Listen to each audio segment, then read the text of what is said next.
बिहार डीएलएड्स का एग्ज़ाम जो है आज सेकेंड शिफ्ट का जो है और फर्स्ट शिफ्ट का, तो यानी फर्स्ट शिफ्ट वाला अभी आप लोग को मैं दे रहा हूँ और सेकंड शिफ्ट का कुछ देर बाद में आप लोग को दूंगा, ठीक है ना। जैसे कि फर्स्ट शिफ्ट का अभी आप लोग को क्वेश्चन देने का पर्पज़ ये है कि आप लोग का एग्ज़ाम जो होता है 12:30 तक क्लियर हो जाता है, ठीक है। और रिपोर्टिंग टाइमिंग कितना रहता है 8:30 इसका।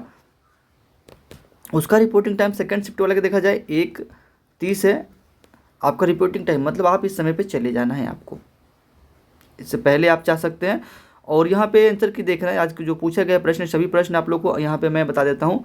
जो रीजनिंग का प्रश्न हो गया, मैथ का प्रश्न हो गया, हिंदी हो गया, रीजनिंग मैथ हिंदी, इंग्लिश हो गया,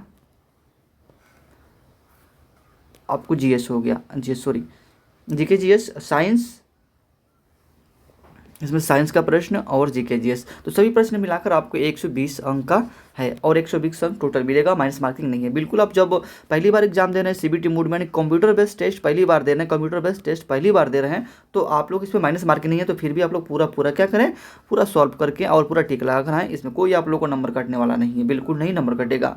यदि आप लोग सोच रहे हैं कि इसका जो है कटअप किया जा सकता है, मतलब अभी सभी लोग बोल रहे हैं मैं इतना अटेम्प्ट कर पा रहा हूँ, मैं 120 मगर ले रहा हूँ, कोई ऐसा नहीं है जो अंदर बोले जो मैं 100 करके आ रहा हूँ या कोई 80 नहीं करके आ रहा है। सभी लोग बोल रहे हैं मैंने 80+, 85+ मैंने क्या किया है, स्कोर करके आया है और 85+ स्कोर सही है। देखिए इतने कम सीट के मद्देनज़र रखते हुए भी आपका जो है यहाँ पे कैंडिडेटों का संख्या क्योंकि कई गुना ज़्यादा है इसमें, क्योंकि इस बार फॉर्म भी ज़्यादा गिरे थे बिहार डीएलएड में। बिहार डीएलएड का जो एग्ज़ाम का एनालिसिस जो देखा जा रहा है, एग्ज़ाम का जो भी एनालिसिस, मतलब हमने कल फर्स्ट शिफ्ट का आप लोग करा के दे दिया है, अभी तक नहीं देखे होंगे तो बिल्कुल देख लीजिएगा, जिसमें आप लोग को एडमिट कार्ड यानी एंट्री प्रोसेस से लेकर आउट प्रोसेस तक, एडमिट कार्ड जांच से लेकर अंदर की क्या प्रोसेस है और आप लोग का जो आप लोग को जो सामान साथ में ले जा रहे हैं उसका कहाँ रखना है, कब क्या, सब उसमें मैं बता दिया हूँ आपको। सिंपल वेलकम क्लास में जाकर वीडियो पर सर्च कर लेना और देख लेना, जो मैं वीडियो एनालिसिस कराया हूँ एग्ज़ाम सेंटर से, सीधे आप लोग से जो कैंडिडेट एग्ज़ाम देख रहे हैं उन्हीं लोग से मैं पूछ कर बताया हूँ, ठीक है ना। और आज का पेपर यदि आप लोग देना चाहते हैं तो ये नंबर पे दे दीजिएगा, क्योंकि इस नंबर पे आप लोग को दे दीजिएगा तो, और एनी हेल्प मतलब कोई भी आप हेल्प लेना चाहते हैं तो मैं निःशुल्क यहाँ पे हेल्प देने के लिए आप लोगों को प्रेजेंट हूँ, क्योंकि आप जो है आपका जो है इसमें एग्ज़ाम है तो बिल्कुल इस पर जो भी कोई संदेह है, डाउट है, आप क्लियर करके जा सकते हैं। बेशक आप लोग का एग्ज़ाम सेंटर से रिलेटिव हो, चाहे एग्ज़ाम सेंटर पे क्या क्या हो रहा है, कैसे क्या हो रहा है, ये सभी इन्फॉर्मेशन मिल जाएगा। बट मेरा वीडियो भी देखिएगा तो आप लोग को इन्फॉर्मेशन मिल जाएगा। सब लोग बोल रहे हैं मेरे क्लास से इतना लड़ रहा है, मेरे क्लास से इतना आ रहा है, बट आप लोग जाके वहाँ पर देखिए क्या आप लोग जो पढ़ा हुआ है वही आप लोग को देखिए। क्लास से मतलब नहीं क्या पढ़े हैं क्या नहीं पढ़े हैं, वो आपके ऊपर डिपेंड करता है। चलिए आइए यहाँ पे मैं सबसे पहले यहाँ पे देख लीजिए, यहाँ पे मैं क्या क्या कराने वाला हूँ। देखिए बिहार डीएलएड आज का पेपर एनालिसिस, मतलब आज का पेपर होगा 2 अप्रैल, फुल पीडीएफ फ्री, मतलब आपको पीडीएफ फ्री में मिल जाएगा मेरे टेलीग्राम चैनल पे, ये पीडीएफ है, ले लीजिएगा जाकर। कैसे प्रश्न पूछा गया आज, आंसर की 2024, ऑब्जेक्शन लिंक, ये ऑब्जेक्शन लिंक के बारे में बात करेंगे। उसके बाद ये पेपर हॉल और 2/4/2024 एग्जाम पेपर सॉल्व आंसर। अब मैं आप लोग को मैथ का जो लेवल बता देता हूँ और रीजनिंग का, इंग्लिश का, हिंदी का, विज्ञान का, सभी मैं आप लोग को इंग्लिश का मैथ का भी दिखा देता हूँ। तो आप लोग ज़रूर पेपर जो है एनालिसिस कराना चाहते हैं, आप लोग देना चाहते हैं क्वेश्चन तो दीजिएगा। आप लोगों को बहुत बहुत धन्यवाद रहेगा, क्योंकि इतने जो हवा चल रही है आप लोग देख ही रहे होंगे, एग्जाम देने हवा चल रही है, फिर भी हमने वहाँ पे जाकर इतने दूर से एनालिसिस भी कराया। और क्या आप लोग कितना सपोर्ट कर पा रहे हैं, बिल्कुल आप लोग कोई निःशुल्क है यहाँ पे, केवल एक शेयर कर दीजिएगा, एक सब्सक्राइब कर दीजिएगा, बाकी यहाँ पे कुछ नहीं चाहिए। सबसे पहले मैं बता दूं यहाँ पे खेल से रिलेटेड भी क्वेश्चन बन रहा है, ठीक है ना। और ये जो G7 का बारे में मतलब पूछा गया है, अब ये नहीं बताया जा सकता है, लेकिन अगर 2023 का आयोजन पूछा गया हो तो हिरोशिमा और जापान में हुआ था, ठीक है ना। इससे रिलेटेड मैं 1-2 क्वेश्चन और इशारा बता देता हूँ, जिससे आप लोग को क्वेश्चन हेल्प मिलेगा। और ये क्वेश्चन कहीं पूछे जा सकता है 28 के 20 तक आप लोग जरूर पूछे जाएगा, ये क्वेश्चन तो मिला लीजिएगा। G7 का बैठक अगर 2023 में पूछा गया हो तो ये आपका आंसर हिरोशिमा जापान होगा। अब यहाँ पे हिरोशिमा जो लिखा हुआ है, हिरोशिमा, यहीं पे पहले बार जो है परमाणु बम गिराया गया था, परमाणु बम गिराया गया था। सबसे पहले परमाणु बम यहीं पे गिराया गया था 6 अगस्त। और उसके बाद यदि पूछा जाए तो दूसरा गिराया गया था 9 अगस्त। तो 6 अगस्त और 9 अगस्त, ये 6 अगस्त हिरोशिमा वाले और 9 अगस्त नागासाकी। तो 9 वाला ऐसे याद रहेगा नागासाकी पे और 6 अगस्त हिरोशिमा पे। नेक्स्ट क्वेश्चन देखते हैं। यदि जापान का मुद्रा देखा जाए तो जापान का मुद्रा येन है। संसद देखा जाए डाइट है। तो यही जो दो इंपॉर्टेंट क्वेश्चन जो जापान से बन रहा है। अब यहाँ पे देखिए खेल से रिलेटिव क्वेश्चन कल भी बना था, आज भी बना है। थॉमसन अवार्ड यानी थॉम्स अवार्ड जो है, अवार्ड किस संबंध है? विज्ञान से। थॉमसन अवार्ड जो किससे संबंधित है? विज्ञान से। अब विज्ञान दिवस कब मनाया जाता है?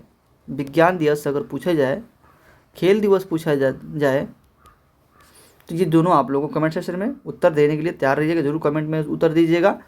युवा खेल मंत्री वर्तमान में कौन है? तो ये मुझे कंफर्म नहीं है, या तो बिहार के पूछा गया है या तो अनुराग ठाकुर ऐसे भी हैं, ठीक है ना। विटामिन ए की कमी से, विटामिन से रिलेटिव क्वेश्चन बन रहा है। विटामिन ए की कमी से, विटामिन ए का नाम याद रख लीजिएगा, बी का, सी का, डी का, ये सभी इंपॉर्टेंट है।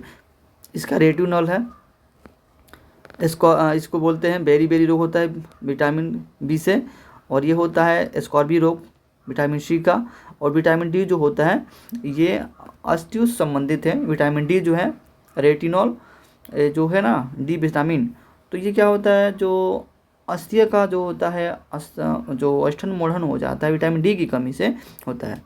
और ये सबसे ज़्यादा कौन सी विटामिन अवेलेबल है? तो विटामिन डी। अगर विटामिन के बारे में, विटामिन के खोज के बारे में पूछा जाए तो विटामिन की खोज किसने किया था? फंग साहब ने किए थे विटामिन की खोज। विटामिन की खोज हो गया फंग साहब ने। अब पूछा जाता है विटामिन कौन से पानी में घुलनशील है? तो पानी में घुलनशील और वासा में घुलनशील, दोनों ट्रिक से याद कर लीजिएगा। वासा में और पानी में। जब भी वासा के बात की जाए तो के ई और डी ए याद रखिएगा, कीड़ा याद रखिएगा, इसको बी सी याद रखिएगा, ठीक है ना।